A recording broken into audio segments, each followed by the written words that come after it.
días, televidentes de En órbita, bienvenidos a una nueva emisión generada desde Cartagena, en donde estamos a la casa de personajes interesantes que se dejen entrevistar por nosotros. Y en este caso tenemos con nosotros a Tomás González, que ha accedido a darnos una entrevista. Tomás, bienvenido a En órbita. ¿Cómo estás? Bien, bien, muchas gracias. Bueno, vamos a empezar. A mí me intriga el funcionamiento de las giras de promoción de los libros. Es algo que he descubierto a lo largo de las entrevistas que hemos venido haciendo en Cartagena, un poco porque en palabras de Rosa Montero, la gente que decidió escribir porque no le gustaba hablar, ahora se ve abocada al ejercicio de hablar permanentemente. ¿A ti cómo te cogen estas nuevas giras, pues, de promoción? Es otro trabajo. Es como un trabajo extra, digamos, y es más difícil hablar sobre los libros que escribirlos en realidad. Si uno escribe todo lo que quería decir, entonces cuando hay que decir más, hay que hacer el esfuerzo de decir más de lo que uno había pensado decir, y ese es el esfuerzo que Rosa Montero, del cual ella habla. ¿Es posible atrapar más lectores, generar más lectores a través de esta promoción? No digo que esté mal hablarle a la gente que ya lee, sino me refiero a la idea que se tiene de aumentar el número de lectores en Colombia, que son pocos. ¿Es posible que con un acercamiento más horizontal al público se genere más el hábito de la lectura? Yo no tengo duda de que sí hay el hecho de que los lectores conozcan al escritor y lo oigan hablar, lo vean, despierta curiosidad por sus libros, y eso está bien. Es decir, mientras más se lean los libros, pues para el escritor es mucho mejor, y este tipo de cosas ayuda sin duda. ¿Hay algo aparte de la mera promoción que surja de estos encuentros con la gente en directo? ¿Salen ideas nuevas? ¿Salen aprendizajes inesperados? Lo que uno ve es la manera como el libro es distinto en cada lector.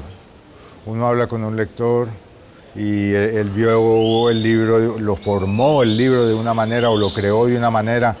Habla uno con otro lector y lo creó de otra manera, y esa posibilidad de acercarse a esa maravillosa manera del libro moverse solo se produce cuando uno habla con ellos en persona, con la gente que los ha leído.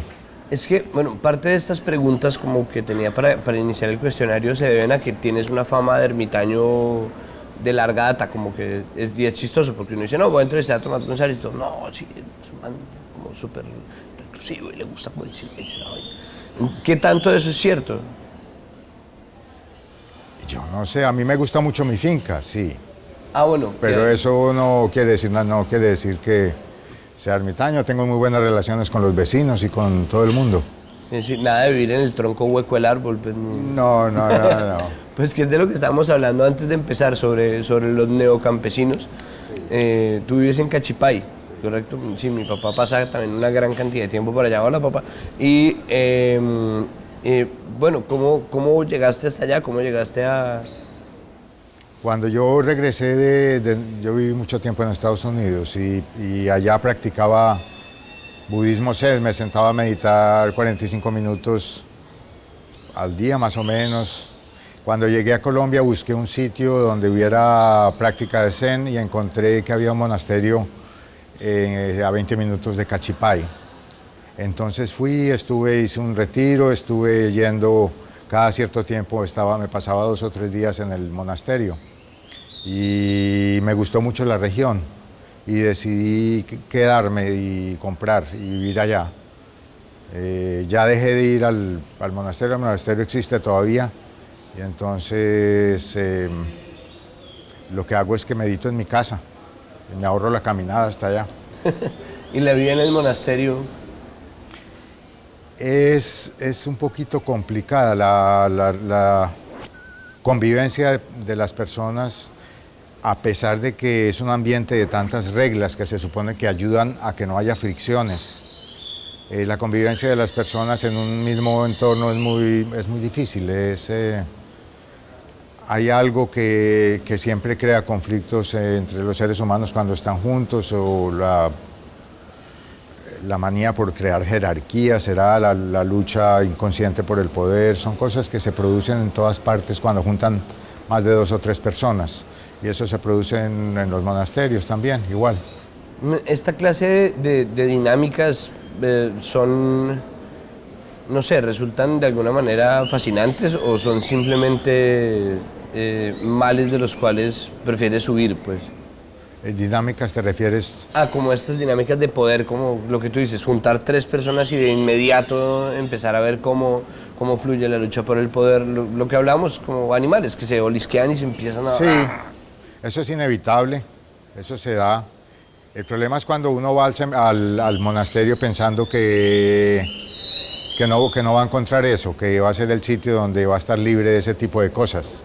La sorpresa es muy grande porque es un instinto muy profundo que tenemos y se produce donde quiera que estemos, como los pajaritos, pues, peleándose por los territorios y por los árboles. Tú practicas entonces el Zen, meditación. Sí. Es una práctica que tú adoptaste como un asunto doctrinario, o fue un acercamiento práctico. Es decir, práctico como digamos el de Leonard Cohen, que en un momento fue simplemente tratar de alejarse del ruido y se encontró con... Yo llegué al Zen a través de la poesía taoísta, que me gustó mucho, y no soy un conocedor, pero leí algunos poemas, me gustaron mucho, y yo dije y pensé, ¿cómo me acerco a esta manera de mirar el mundo? Y encontré que tal vez el budismo Zen, con su práctica de meditación silenciosa, me podría ayudar a acercarme a esa forma de ver el mundo en que uno no está tan separado de las cosas, en que el yo es menos obstrusivo. Y esa ha sido y sigue siendo la meta de mi meditación, es decir, que el yo no ande atravesado a toda hora estorbándome. Y es importante que pase, me gusta que pase también en los libros, que mi yo no ande por ahí haciendo maromas, sino que la historia se narre sola hasta donde sea posible, sin intervención del escritor. Es que precisamente a eso iba, porque la forma como, pues siendo que los occidentales tendemos a considerar la creación o la producción creativa en todas sus formas como un movimiento fuerte del yo y del ego que entra a mediar. Es decir, la subjetividad es un asunto muy serio. Sí. ¿Cómo ir anulando, o a través de qué mecanismo anulas tú el yo en tu proceso creativo?